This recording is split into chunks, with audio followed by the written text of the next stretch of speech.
Blessings and bliss, everyone. I just wanted to come on really quickly and talk about something I don't know that I've talked about, and if I did, it was very briefly. And so I am watching the asteroids as well. And the two main asteroids I'm watching is Psyche and Eros. This has a lot to do with the twin flame connection. It has a lot to do with the divine soul connection between the divine masculine and the divine feminine. And so I watch them periodically just to see where they are and see what's going on with their transits. And so I took a look today, and to my surprise, Eros, the divine masculine, is sitting in the Four of Coins energy. Okay? What is the actual degree? Why can't I remember? 5. It's at 5 degrees Aquarius. Okay? And so we know that Pluto actually just came into, can you guys see this? Pluto just came into the Four of Coin energy too. So essentially it's a conjunction. Now it is Pluto and it's a slow moving planet. So, you know, I like to see it a little closer in degrees, but Pluto is Pluto. Okay. So either way, the divine masculine is dealing with this Plutonian energy concerning Aquarius. Okay. I see number 4 here with Afnet Teru, and Afnet Teru is the 4 sons of Heru. Okay. So it's 4 phases that the divine masculine is going to have to go through during this Plutonian experience, during this experience at the gates of hell, at the gates of Hades. Okay. In the duat, because we're dealing with Kemetian science here. Okay, so they are in the duat right now. They are going through an alchemical phase, and they are going through a Plutonian experience. The divine masculine, the divine feminine, is dealing with a Scorpionic energy, and so this is now the 6 of Cups. And she is at, and I just saw this, I believe 29 degrees Scorpio. And so there's a Plutonian energy in Scorpio as well. So both the divine masculine and the divine feminine are going through a serious transformation at this point. So the divine feminine is dealing with death. She's dealing with decomposition. She's dealing with birth, and she's dealing with a rebirth as well. And so this is Mut, this is the Great Mother.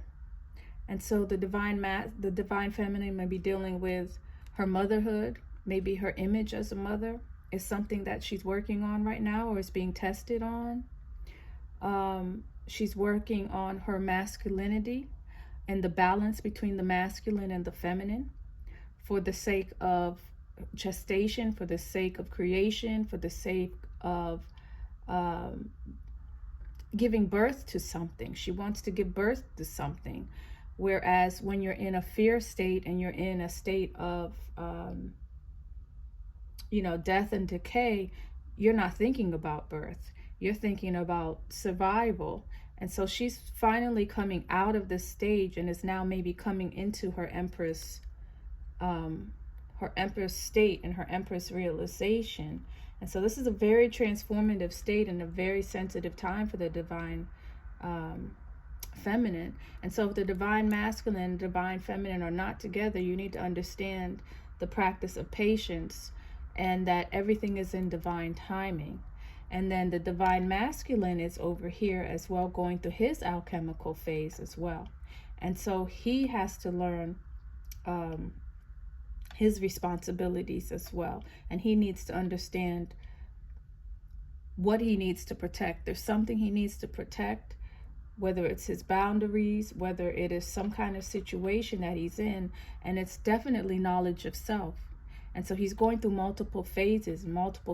And remember, he is in a place where he is most likely at his lowest point. So he cannot receive the divine feminine at this time, and neither can the divine feminine receive the divine masculine. But I do see that the divine feminine is in preparation as well she is preparing to be in that reproductive state. And so the divine feminine may be worrying about her fertility at this time. Fertility could be an issue for the divine feminine because she wants to prepare for that gestational state. This is an empress. This is a queen, okay? And she's the lord of 2 lands. And so she's definitely trying to worry about balance right now. And so I thought this was a very interesting dynamic, and I'm hoping it'll bring some kind of solace between the divine masculine and divine feminine, knowing that even though you may not be together, that you're both individually working. You're both doing the individual work so that you can come together as a union. The divine feminine is working on her internal balance because she's been thrown off balance. She's had to overcompensate with her masculinity because the divine masculine is not there. And the divine masculine is having to look at all the different sides of him. It's like a giant mirror that's in his face.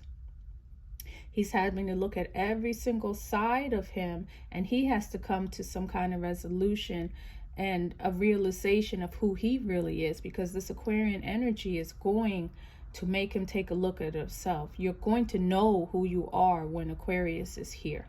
And that's what he needs to do. He's forgotten himself. He's forgotten who he is. He's forgotten his role. All right. And so he's been cast down. He's been cast down to the gates of hell so that he can start from scratch. And I saw this, I was talking about this with the Leo energy. And if you think about a divine masculine, you would think about a lion. You would think about, that great lion imagery that we have in Africa, or we have in Kemet. Okay, he is the lion who lost himself. He's the lion who lost his bravery. He's truly a soldier, but he's forgotten who he is, and he's forgotten what he's about, and he's forgotten who he's supposed to protect. Okay, and so the divine feminine is busy protecting herself, and she's forgotten about her responsibility and her role as a mother. And so now she's remembering that that is her role and who she needs to be, and she's working on balancing that feminine side with that masculine side. Okay, so we have a lot of work to do, divine feminine and divine masculines. You guys have a lot of work to do. You have to remember who you are, and you have to remember your purpose. Something has distracted you. Something distracted you and knocked you off your throne. And so the divine feminine is sitting on her throne by herself, and she's occupying the both lands. She's occupying the southern crown, and she's occupying the northern crown. And it's time for you to climb out of this space, divine masculine, so that you can sit on your throne next to the divine feminine. Okay, so I really wanted to just jump in here and do that really quickly. But again, something just reminded me to speak about children because the 6 of Cups does have something to do with children. And so it's just very important that we reestablish our role as a mother. I want to reiterate that, okay? Because the children are watching. The children are watching both of us, but the mother in particular, and they're missing the mother. The mother has been the father for so long that they've been missing the mother. And this is an opportunity for us to step back into our roles. Okay, it's a great opportunity for us to step back into our roles so that our children can feel the effect of this realignment and this balancement. Okay, so Scorpio is here and Aquarius is here, and these energies are here for us to go deep down into transformation. We are here to transform and be birthed anew. So something has to die so that something new can begin. Okay, so we need to lose the fear of the unknown, the fear of, what could happen from this point forward, and we need to place it in God's hands. We need to place it in God's hands, and we need to lose that control that maybe we needed due to the absence of our divine masculine, and put it in the hands of the Most High. Okay, so I really hope that is helpful. I'm going to check and see what's going on in a little bit, but very interesting. I think it's very comforting to know that the divine masculine is in this Aquarian energy. All right, because now they're thinking galactically, they're thinking cosmically. They're no longer thinking about maybe small material things. The material was very big to the divine masculine a little while ago, and now it's like, you know, the Pandora's box. Like something has opened, a gate has opened, a gateway has opened for them to see their true role, to see their role in the universe rather than just here on this earth. All right.